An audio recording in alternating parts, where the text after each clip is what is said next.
회의합시다. 브리핑부터 한번 갑시다. 네, 오늘 조선일보에서 나온 기사인데 세입자가 안 나가면 졸지에 1주택자도 억대 세금 폭탄이라는 제목으로 기사가 나왔는데요. 이게 황당한 계약 갱신 청구권 제도로 생각지도 못한 부작용이 여기저기서 나오고 있다. 뭐 이런 내용인데요.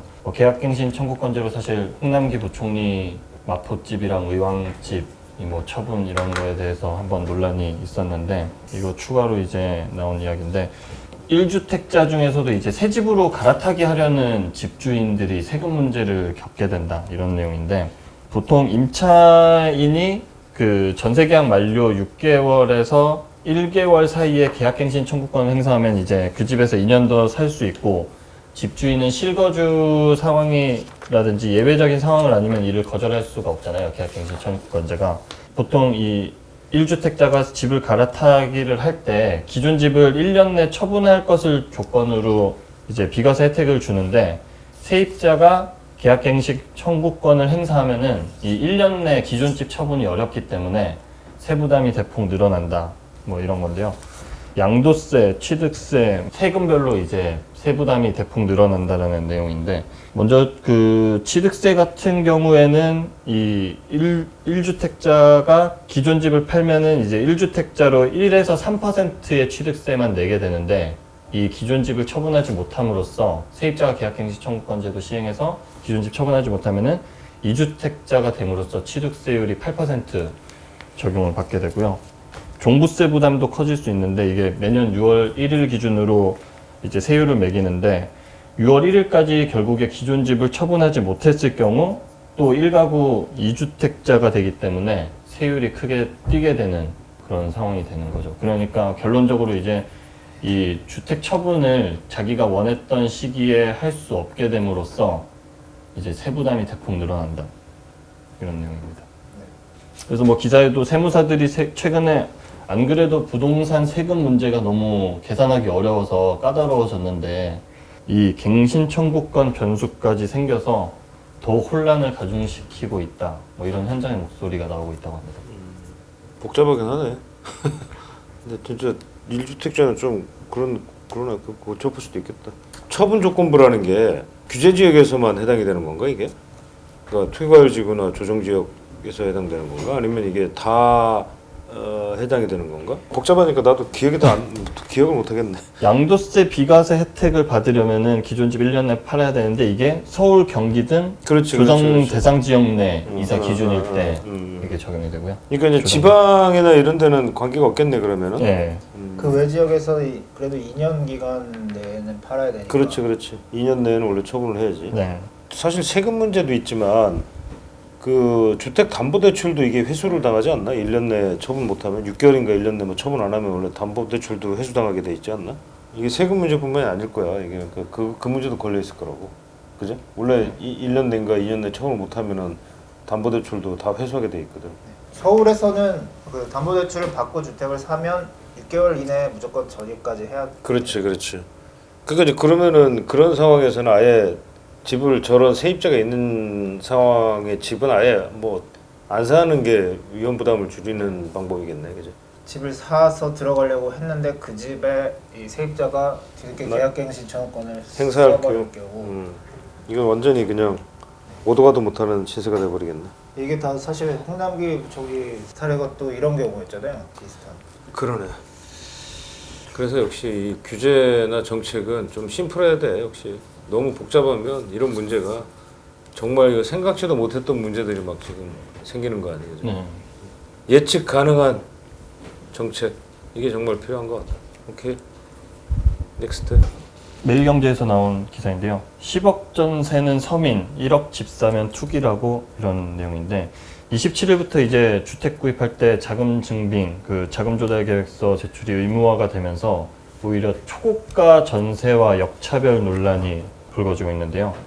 이게 국토부가 이제 자금 조달 계획서 대상 확대 등을 주요 내용으로 하는 이 부동산 거래 신고 법률 시행령 일부 개정안을 27일부터 시행하기로 하면서 벌어지고 있는 일들인데 현재는 그 자금 조달 계획서 제출이 규제 지역에서는 뭐 3억 원 이상 비규제 지역에서는 6억 원 이상 주택 거래에만 해당됐으나 이제 개정안이 시행되면은 규제 지역 모든 주택에 일괄 적용이 되는데, 그러면서 이제 뭐 온라인 그 부동산 카페라든지 그런 곳에서 이제 실제 그런 네티즌들의 반응이 1, 2억짜리 뭐 5억 이하 그런 서울의 중저가 이하 집을 사는데 자금 조달 계획서, 자금 출처 증빙 자료를 일일이 다 내는데 10억, 20억짜리 강남 전세를 사는 세입자들이 자금 출처를 묻지 않고 주택 정책이 그런 중저가 이하 집을 사면은 죄인 적폐 취급을 받고 말 그대로 진짜 초고가 전세를 사는 세입자들은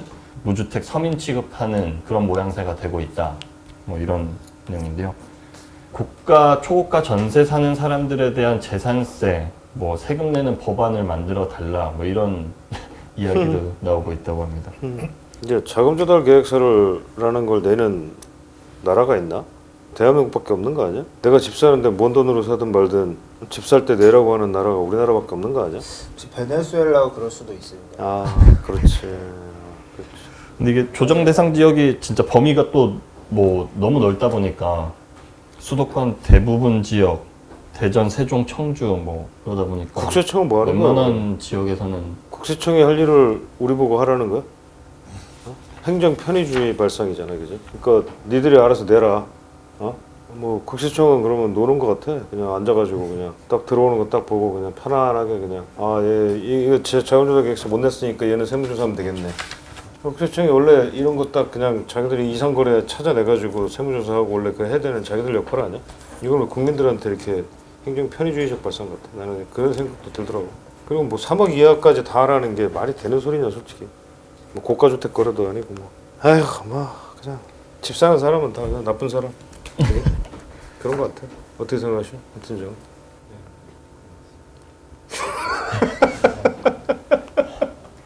할 말을 잃어버린 한팀장님이시네. 자, 다. 그 중앙일보 기사에 그 서울 아파트 값이 주춤, 근데 지방은 무섭게 뛴다. 뭐 지방 부동산 광역시를 중점적으로 다룬 기사 내용인데, 지방 아파트에서 신고가가 속출하고 있다.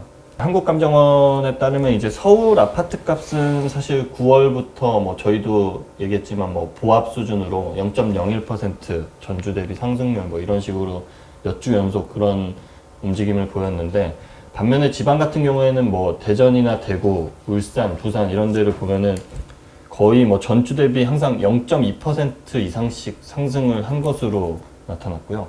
8월 이후로 보면은.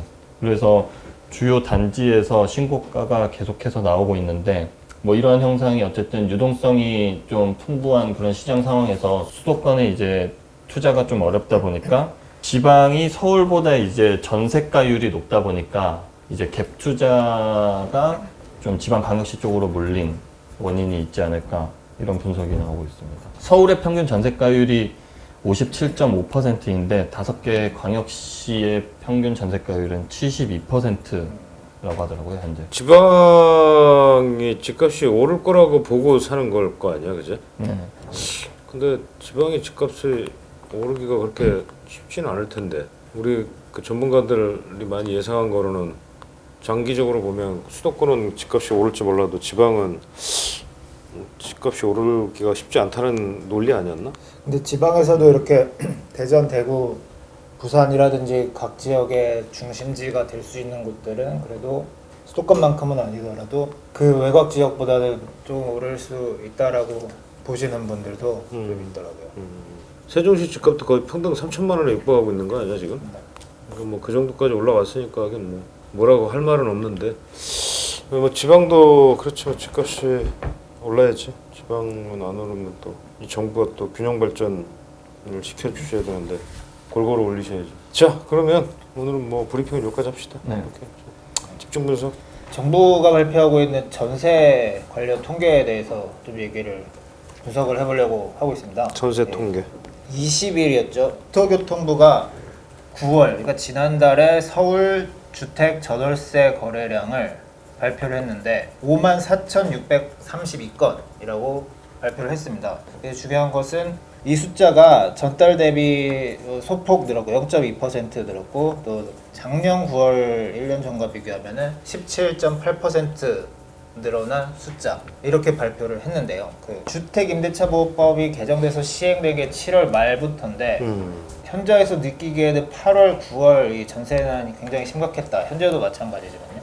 특히나 전세 물건을 구하기가 어려워서 기사도 많이 나왔잖아. 네, 뭐 복도에 열TV 집을 보러 줄을 선다든지 그런 현상까지 발생하고 있는 상황에서 이렇게 거래량이 늘어난다는 정부 발표가 나오니까 모두 조금 이제 의아한 상황인데 이렇게 되고 있는데요. 특히나 이제 국토교통부는 같은 날 해명 자료라 설명 자료를 이례적으로 내면서 현재 뭐 9월 전세 거래량이 예년 대비 감소하고 있다라는 전세 거래량이 예년 대비 감소하고 있다라는 이 일부 언론의 보도가 잘못된 것처럼 이렇게 얘기를 하면서 그렇게 얘기를 하면서 이 거래량을 근거로 제시를 했습니다. 이런 거래량을요. 그러면서 덧붙이기로는 잘못된 통계 인용으로 인한 시장 불안 심리 가중은 서민 주거 안정에 도움이 되지 않으므로 자제를 간곡히 당부드립니다라고 이렇게 언론을 향해서 상당히 준엄하게 꾸짖으셨네. 네, 이 간혹한 당부를 덧붙이는 이런 모습이 나왔습니다. 홍남기 부총리도 심지어 어제 경제상황점검회의에서 전세시장 관련해서는 대상 물량은 줄어들고 있는데 그래도 실거래 통계는 전년 대비 늘고 있다 이렇게 얘기를 했거든요. 그래서 이 통계가 과연 맞는 것이냐, 정부가 발표한 대로 9월에 전월세 거래량이 서울에서 실제로 늘어났느냐, 거래량이 진짜로 늘었느냐, 이 반대되는 또 그런 자료도 있단 말이죠. 이 서울시 부동산 정보 광장 사이트에서 9월의 전월세 거래량을 저희 찾아봤습니다. 9월 전월세 서울 거래량이 현재까지 2만 1,000여 건으로 집계가 되고 있는데 지난달과 대비해도 30% 감소한 것이고 작년 9월도 마찬가지로 작년 9월 대비해서도 30% 줄어든 수치였다. 왜 이렇게 서울시 통계에서는 전월세 거래량이 줄어든 것으로 나오냐? 국토교통부와 서울시의 집계 방식이 좀 차이가 있기 때문에 집계 방식의 차이. 네. 전월세 거래량 같은 경우는 일단 매매 거래량은 좀 다릅니다. 매매 거래 같은 경우에는 현재 실거래 신고 의무가 있기 때문에 또 더군다나 최근 그 기간 신고 기간이 30일 이내로 단축이 된 상태라서 그걸 가지고 집계를 하면 문제가 없는데 전월세 거래 같은 경우는 현재 실거래 신고 의무가 없다는 말이죠. 그래서 그러니까 매매는 이게 신고일을 기준으로 하는 거지, 그러니까 그죠? 신고한 날을 기준으로 통계를 잡는 거죠, 그러니까. 매매는요. 국토부 같은 경우 신고일 기준으로 통계를 잡고 오케이.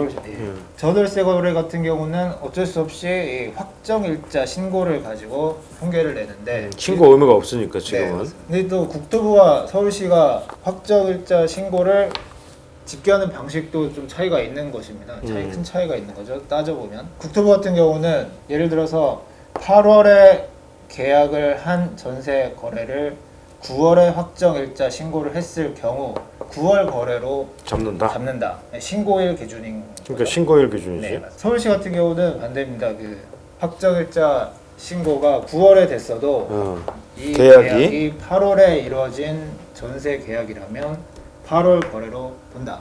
그래서 계약일 기준이다. 예, 계약일 기준이다. 그래서 서울시가 발표한 9월에 2만 1,000건이라는 이 거래건 전월세 거래 건수는 실제로 9월에 계약이 된 전세 전월세 거래다.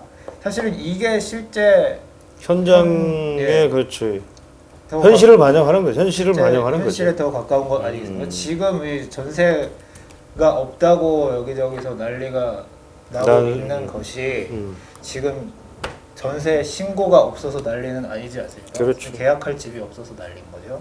근데 이제 서울시 같은 경우는 9월에 전월세 확정일자 신고가 이루어진 건수가 5만 4천 건이다 라는 이유로 전세 거래가 9월에도 활발히 일어나고 있다 라고 주장을 하는 거나 마찬가지 아니겠습니까? 그렇죠. 이 문제가 한 번 더 생각해보면 이 확정일자라는 것이 과연 어떤 것이냐. 최근 중개업소에도 다시 좀 문의를 해봤는데 전세 거래 같은 경우는 확정일자 신고를 대부분 하는 건 맞고 전세 임대차 계약서를 작성한 이후에는 그 다음 날이라도 확정일자 신고를 할 수 있는 건 맞다. 그러나 현실적으로는 잔금까지 치르고 그렇죠. 잔금까지 치르고 이사를 한 날 계약서를 들고 주민센터에 가서 확정일자 신고를 하는 게 보통 전입신고함과 동시에 거입하죠 요즘에. 네.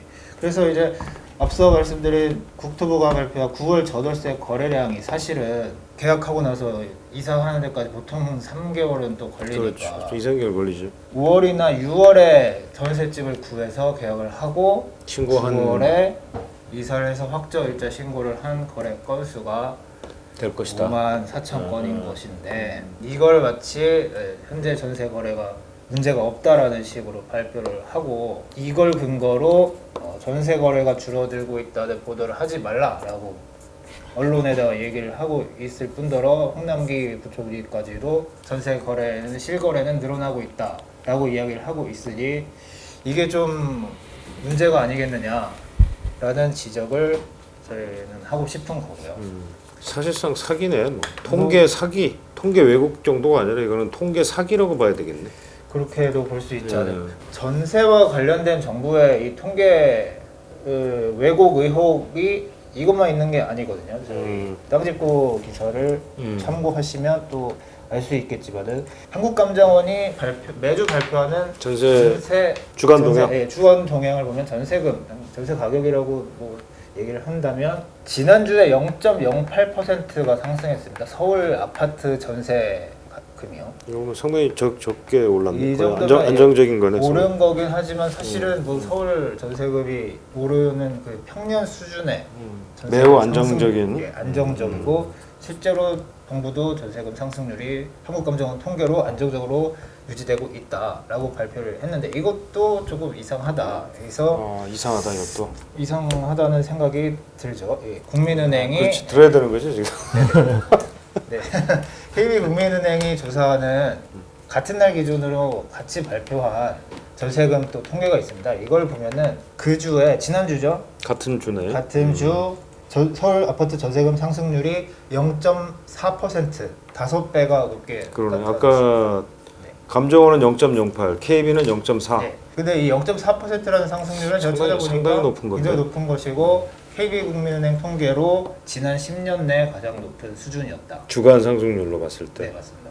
사실은 현재 이 전세 시장에서 체감하는 상승률은 이게 더 맞는 거 아니겠습니까? 한국감정원 같은 경우는 뭐 매매 가격 통계를 가지고도 여러 차례 의심을 많이 받고 있는 상황이었는데 통계가 사기다 이렇게까지 주장하기에는 아직 근거가 부족하기는 하지만 뭔가 이 어떤 문제가 있는 것이 아니냐 이런 생각을 할 수밖에 없는 상황이다. 시세 두 기관의 시세 조사 방식을 한번 또 좀 간단히 보면은 결국에는 이 실거래 가격과 나와 있는 매물의 호가 기준으로 현재 거래가 가능한 가격을 기준으로 측정을 한다는 것은 뭐 큰 부분에서는 동일한데 세부적으로 봤을 때는 KB 같은 경우는 결국에는 이 호가 기준으로 중개업소에서 직접 입력을 하는 방식이고 한국감정원 같은 경우는 이렇게 실거래가를 우선 살펴본 이후에 실거래가가 없으면 비슷한 단지의 거래 사례 이걸 아니면- 조사원이 이게 직접 입력하는 그리고 그런 거죠. 호가를 조사를 해서 그